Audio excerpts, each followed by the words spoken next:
हाय everyone, मैं हूँ Bhavna. Welcome to little Rudra and mom world. आज हम बच्चों की इम्यूनिटी बूस्टिंग के बारे में बात करेंगे। साथ ही साथ हम बच्चों की स्किन केयर के बारे में बात करेंगे कि विंटर में आप बच्चों की स्किन को कैसे हेल्दी और अच्छा रख सकते हैं। तो चलिए अपनी वीडियो स्टार्ट करते हैं। तो सबसे पहले हम बात करते हैं बच्चों की स्किन केयर के बारे में कि विंटर्स में आप बच्चों की स्किन के लिए क्या करें कि उनकी स्किन बहुत अच्छी हो जाए, क्योंकि बच्चों की स्किन बहुत डेलिकेट होती है और जब सर्द हवाएं चलती हैं और बहुत ज़्यादा हार्श सर्दियां आ जाती हैं तब बच्चों की स्किन फटने लग जाती है, ड्राई हो जाती है। तो इन सब चीज़ों से बचने के लिए हम क्या करें और अपने बच्चों की स्किन को हेल्दी कैसे रखें।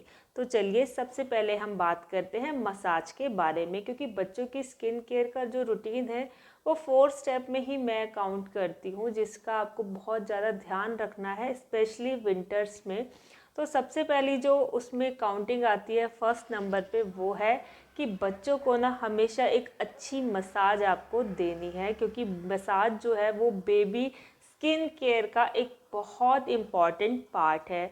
तो मसाज के लिए आपको क्या करना है, चाहे सर्दी हो चाहे गर्मी हो, आपको हमेशा बच्चों को ऑल टाइम मसाज देनी है, क्योंकि मसाज देने से बच्चों का जो ब्लड सर्कुलेशन है वो बहुत अच्छा हो जाता है। और जब बच्चों का ब्लड सर्कुलेशन इंक्रीज़ होता है और एक अच्छा ब्लड सर्कुलेशन बच्चों की बॉडी में होता है तो उनकी स्किन जो है और उनकी बॉडी जो है वो वार्म होने लग जाती है। जो गर्मी उनकी बॉडी को चाहिए सर्दी में, वो आपके मसाज के थ्रू उनको मिलती है, क्योंकि ब्लड सर्कुलेशन अच्छा है। और ब्लड सर्कुलेशन अच्छा है तो बॉडी में हीट जनरेट होगी, जिससे बच्चे अच्छा फील करेंगे और वो एक अच्छी नींद भी ले सकेंगे। तो आपको हमेशा बच्चों को मसाज देनी है, चाहे विंटर हो चाहे समर हो। विंटर्स में आपको बस ध्यान ये रखना है कि जो आप ऑयल यूज़ करें वो थोड़ा सा वार्म ऑयल होना चाहिए, जैसे कि आप बादाम ऑयल या सरसों का तेल, ऑलिव ऑयल, इन सब ऑयल्स का यूज़ आप कर सकते हैं। आप चाहें देखो हो सकता है कि साउथ इंडिया में लोग कोकोनट ऑयल का भी यूज़ करते हैं, तो आप अपने जो रीजन के अकॉर्डिंग भी ऑयल का यूज़ कर सकते हैं, जो ऑयल आप यूज़ करना चाहे। बट ऑफ कोर्स वो वार्म होना चाहिए ऑयल डेफिनेटली, क्योंकि सर्दियां हैं तो आपको वार्म ऑयल ही बच्चे की बॉडी पे यूज़ करना है, क्योंकि हम नॉर्थ रीजन में रहते हैं तो इस वजह से हम वार्म ऑयल का यूज़ करते हैं। सेकेंड चीज़ जो होती है बच्चों की स्किन केयर में, वो सबसे इम्पॉर्टेंट है, वो है बच्चों को बाथ टाइम देना। बाथ जो है वो एक इम्पॉर्टेंट पार्ट है बच्चों की स्किन केयर का सेकंड नंबर पे। क्यों?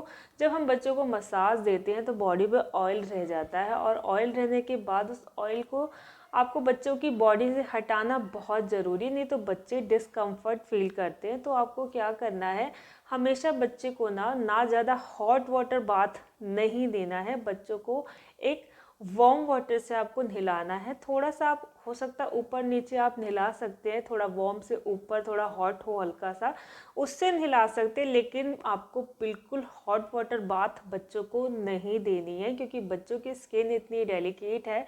अगर आप बहुत गर्म पानी उस पर डालेंगे तो बच्चों की स्किन ड्राई हो जाएगी और फटने लग जाएगी। तो आपको बच्चों को एकदम वार्म वाटर से नहलाना है, और जो ऑयल है बस आपको ऐसे ही नहलाना है कि जो ऑयल है वो आप उनकी बॉडी से हट जाए। और आप उन प्रोडक्ट्स का नहलाते टाइम बच्चों को यूज़ करें जो बहुत लो केमिकल और बहुत लेस केमिकल वाले प्रोडक्ट्स हैं। आप बिल्कुल नेचुरल प्रोडक्ट्स का यूज़ करें बच्चों को नहलाने के लिए। तो मैं ये नहीं किसी ब्रांड का प्रमोशन नहीं कर रही हूँ कि आप उस ब्रांड का यूज़ करें, जो भी आपका पॉकेट फ्रेंडली हो, जो आपको पसंद हो, आप उस ब्रांड की चीज़ को यूज़ कर सकते हैं। नहीं तो आप बहुत नेचुरल चीज़ें भी अपने घर पे यूज़ कर सकते हैं, चाहे आप बच्चों को बेसन से नहला दें, चाहे आप किसी और चीज़ से जैसे आपके यहाँ पे नहलाते हो उन चीज़ों से भी आप नहला सकते हैं। बट वो बहुत लो केमिकल्स वाली होनी चाहिए, केमिकल फ्री होनी चाहिए, पैराबिन फ्री होनी चाहिए, सल्फेट फ्री होनी चाहिए। ये सब चीज़ें आप चेक करके बच्चों के लिए प्रोडक्ट्स लेके आएँ और तब आप बच्चों को उससे नहलाएँ। तो ये है बाथ टाइम बच्चों के लिए देना बहुत असेंशियल है।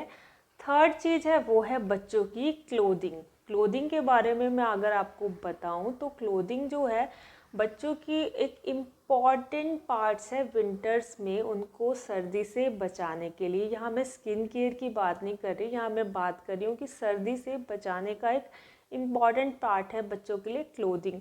अगर हम गलत तरीके से बच्चों को क्लोथिंग पहनाएंगे, मतलब हम गलत तरीके से अगर बच्चों को कपड़े पहनाएंगे सर्दियों में, तो बच्चों के बीमार होने के चांसेस ज़्यादा होते हैं। आप बच्चों को ना लेयर्स में कपड़े पहनाएं। लेयर्स से मेरा मतलब ये है कि आप बच्चों को 1 2 3 4 करके, चाहे पतले पतले कपड़े पहनाएं बट लेयर्स में कपड़े पहनाएं। आप बच्चों को थर्मल टाइप के कपड़े पहनाएं जो सॉफ्ट और बहुत पतले होते हैं बट गर्म होते हैं।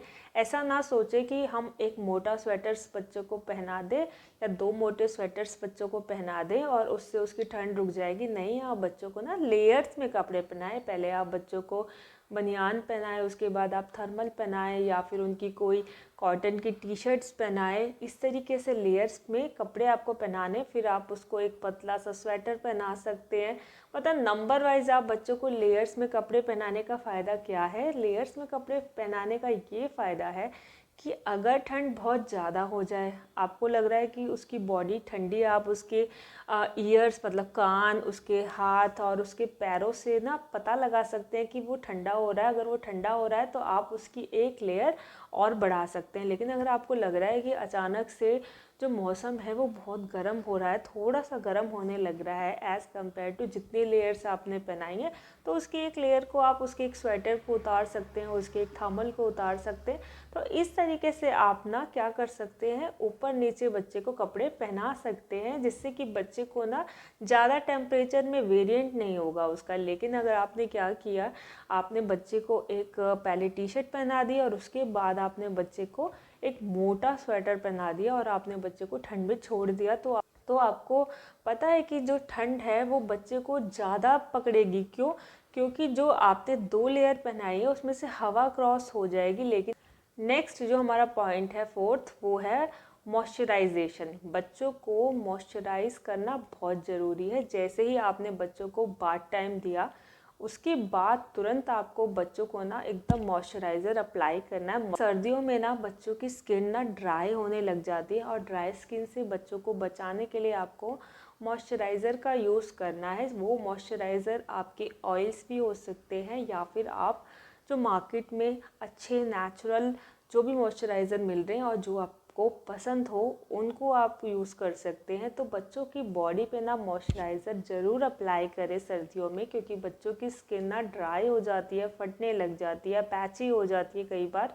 तो आपको एक अच्छा मॉइस्चराइज़र हमेशा बच्चों की स्किन पे अप्लाई करना है जब भी वो बाहर जाएं, और जब भी वो कभी पानी से खेल रहे हैं या नहा के आ रहे हैं तो तुरंत आप मॉइस्चराइज़र बच्चों की स्किन पे अप्लाई कर दें। जैसे ही वो नहाए, आपको उनकी स्किन का मॉइस्चर ना लॉक करना है और तुरंत उनकी बॉडी पे 2 to 3 मिनट में ना आपको ना मॉइस्चराइज़र अप्लाई कर देना उन्हें पहुँचते ही। आप ऑयल का यूज़ भी कर सकते हैं, ऑयल का यूज़ भी बहुत अच्छा है। थोड़ा सा ऑयल अपने हाथ पे लीजिए और बच्चों की स्किन पे लगा दीजिए नहाने के बाद। नहीं तो अगर आप सिंपल वाटर से या पानी से सिंपल नहला रहे हैं बच्चों को, तो आपको कुछ भी अप्लाई करने की ज़रूरत नहीं, क्योंकि उनकी बॉडी पे हल्का हल्का ऑयल रह जाएगा।